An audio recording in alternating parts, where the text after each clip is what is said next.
ओम नमः भगवते वासुदेवाय। ओम नमः भगवते।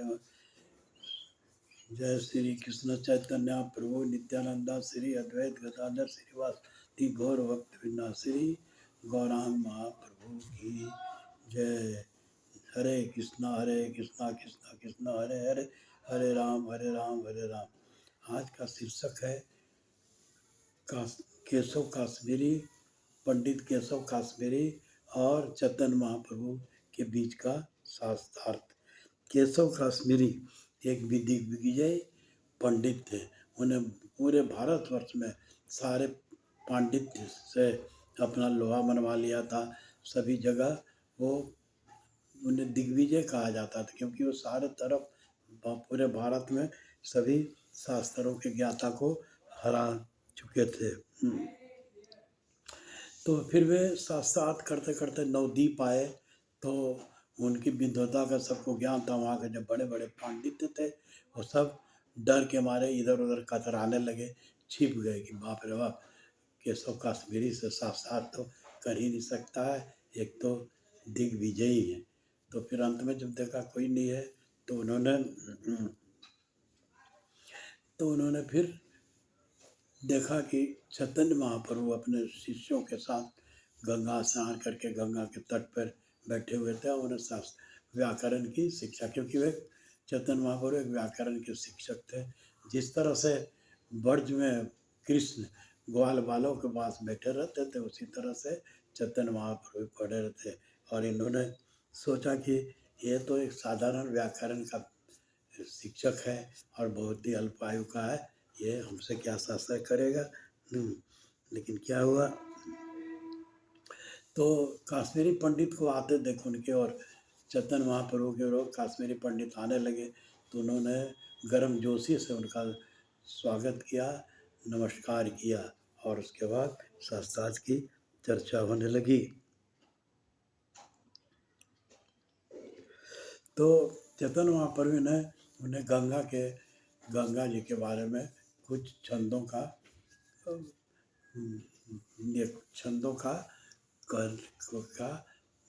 प्रवचन देने, छंदों के बारे में बताने का। तो उन्होंने जैसे नदी में जल का प्रवाह होता है, उस तरह से काश्मीरी केशव काश्मीरी इतने विद्वता प्राप्त थे, उन्होंने हजारों छंदों को तुरंत बता दिया। और सब वो कोई किसी कहीं की रटी उटी भाषा नहीं थी, उनके स्वतः उनके तो जीवा पर हृदय से सरस्वती का वास था।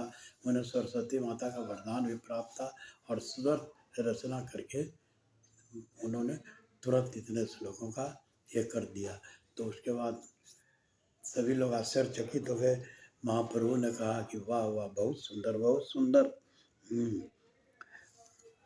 मनुष्य, तो एक चैतन्य चरितम में एक श्लोक है, मनुष्यरी माता सी स्फुटे कथन। उनकी भाषा का कथन अलंकार था, एक ब्रज के समान प्रभावित था। लेकिन जब उनके श्लोकों का समापन हुआ तो उनमें से जो हजारों श्लोक उन्होंने रचना की थी, उसमें से बीच से एक श्लोक महाप्रभु ने निकाल दिया। सभी लोग बीचवीं तरह गए रहे, इसमें से एक श्लोक इन्होंने कैसे निकाल दिया। और उन्होंने कहा, महाप्रभु ने उनमें उनके श्लोकों में बताया 3 दोष निकाला, एक आरंभ में, एक मध्य में और एक अंत में। तो और उन्होंने बताया कि आपके श्लोकों में 5 अक्षय गुण थे और आज 5 खराब गुण थे। तो लेकिन उन्हें तो दिग्विजयी थे, उन्हें पूरा घमंड था। जब मनुष्य का जन्म का, ऐश्वर्य का और घमंड हो जाता है तो क्या होता है, उसे अज्ञानता प्राप्त होती है। और घमंड है सारे चीज़ों को, अच्छे गुणों को नष्ट कर देता है। तो उन्होंने उन श्लोकों का स्पष्टीकरण देने के लिए गौरांग महाप्रभु ने केशव काश्मीरी को उन श्लोकों का स्पष्टीकरण करने का दिया, लेकिन वे असफल रहे।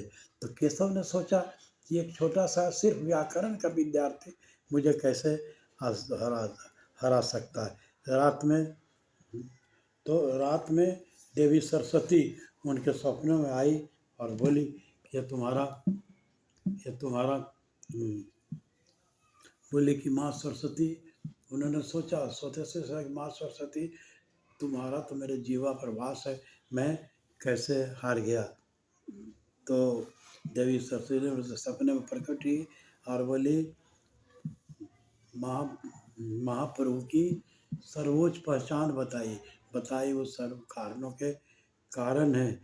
यह तुम्हारा सौभाग्य है, भाग्य है, और मेरा भी सौभाग्य है कि मेरे भक्त को, महाप्रभु को, कृष्ण रूपी महाप्रभु का दर्शन हो गया। और उन्होंने बोला, देवी ने कहा कि तुम उनके चरणों में जाके आश्रय लो। और तो इस तरह से सुबह-सुबह तो जो उससे साथ-साथ जब हो रहा था, तो चैतन्य प्रभु ने देखा कि जब इनको आहार आ रहा है, लेकिन चैतन्य महाप्रभु की परादान था और बड़े लोगों के सम्मान की भावना से लोग सोचे कि इन पर तो लोग अट्ठास करने लगेगा, जो बैठे हुए लोग हैं। तो उन्होंने कहा कि आज आज का शास्त्रार्थ यहीं समाप्त कीजिए और कल सुबह हुआ। लेकिन जब वो घर पे रात में गए, तो उन्हें सरस्वती माता स्वप्न में आई और बोली, ये तुम्हारा असीम सौभाग्य है और मेरा भी सौभाग्य है कि मेरे एक भक्त को महाप्रभु जो स्वयं कृष्ण है, उनका दर्शन हुआ।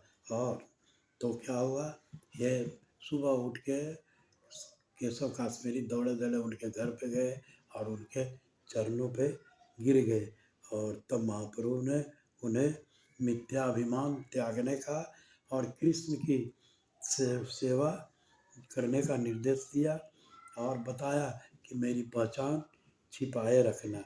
इसके बाद केशव अपने सभी अवसरों का त्याग कर निस्वार्थ भक्ति में संलग्न होकर हुआ।